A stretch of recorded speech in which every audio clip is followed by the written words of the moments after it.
Hello everyone. So today I Ramnesh Kumar Sahu of class 9th A is here and we are going to discuss about the force and laws of motion. First of all we will start with force. So what is force? Force is a push or a pull action upon an object which causes to change its speed, direction, shape and size etc. There are many types of force like frictional force, gravitational force, muscular force, mechanical force, drag force, magnetic force, electric force, and so on. But we can broadly classify force into two types, balanced and unbalanced force. Like in the first example, we can see that from both the sides same amount of force is being applied. So the opposite forces will cancel out each other and the net force will become 0 Newton. And in the second example we can see that there is large amount of force as compared to its opposite direction in one side, so the net force will be more than 0 Newton. So that's the example of unbalanced force. Newton is the SI unit of force which is named after Sir Isaac Newton. Now let's talk about the famous laws of motion by Isaac Newton. The Newton's first law say that an object at rest stays at rest and an object in motion stays in motion with the same speed and same direction unless acted upon by an unbalanced force, or the law of inertia. Inertia is the property of a body to remain at motion or rest. So objects continue to do what they are doing unless some external unbalanced force acts on them, like applying brakes in a car to change it from motion to rest, or kicking a football and changing it from rest to motion is an example of the Newton's first law.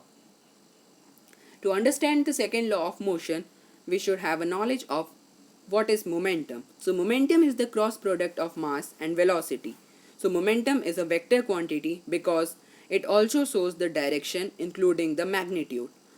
It can be denoted by letter P. So how can we calculate the SI unit of momentum? P is equal to mass into velocity, or P is equal to kilogram into mass per second. It represents the quantity of motion present in a body. Now let's talk about the second law of motion, which says that the force applied on an object is the product of the object's mass and its acceleration, or it shows the relation between the product of mass and acceleration with the force applied on an object. F is equal to m into A, or A is equal to F upon m. The increase in mass will decrease in acceleration. So here is the proof of second law of motion. Initial momentum mu, final momentum mv, rate of change of momentum is equal to change in momentum upon time taken. Rate of change of momentum is equal to mv minus mu, or final momentum minus initial momentum upon time taken, which is equal to m common v minus u upon t. Or we can write v minus u upon t as the acceleration and m as the mass. So rate of change of momentum is proportional to ma. The rate of change of momentum is proportional to the applied force, which can be denoted as k, the constant sign of proportionality. So F is proportional to ma, or F is equal to ma. That's we have proved the second law of motion. Now let's talk about the third law of motion, which says that every action has an equal and opposite reaction. Now what happens when two objects interact with each other? When two objects interact with each other, they apply force from opposite directions. Like every action has an equal and opposite reaction. If a football is being placed on a table, the force on the table applied by football is the action force, and force on the object by the table is the reaction force. We can see so many examples, like while shooting a bullet from a gun, it also provides some backward force which is known as the recoil force. A sailor pushes a boat in the backward direction to move on the plank. A very common example of rockets and missiles which uses the fuel which provides thrust in the downward direction, and thus the rocket moves in the upward direction. Now let's talk about the law of conservation of momentum. In a closed and isolated system, the total momentum of the objects before a collision is equal to the total momentum of the objects after the collision. It simply means that momentum cannot be created nor be destroyed. It only can be transferred from one object to another, like in the case of energy. So here is the proof of of conservation of momentum. Two objects or two cars like the car 1 and car 2, which names as the m1 u1, which is mass and initial velocity. During collision, the time is 1 is equal to time 2, and the m1 and m2 collide with each other and apply opposite forces.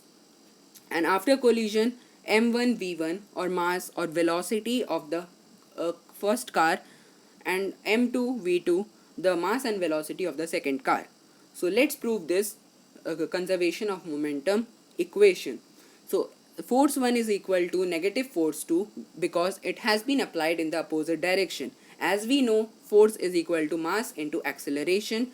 So we can write in the place of force 1 mass into acceleration of the car 1, and in the RHS we can write negative mass into acceleration of the second car, and thus we can prove that the initial velocity and the mass of the first car in plus the initial velocity and mass of the second car is equal to the total momentum of first and second car after the collision, which proves that the total momentum before collision is equal to total momentum after collision. Here are some examples of conservation of momentum. Like hitting a cue ball uh, will transfer its momentum to the second ball and will stay at its position and move on the second ball. Or the famous example of a Newton's cradle. So it shows the experimental form of the law of conservation of momentum. I hope you like this presentation. Thanks for watching.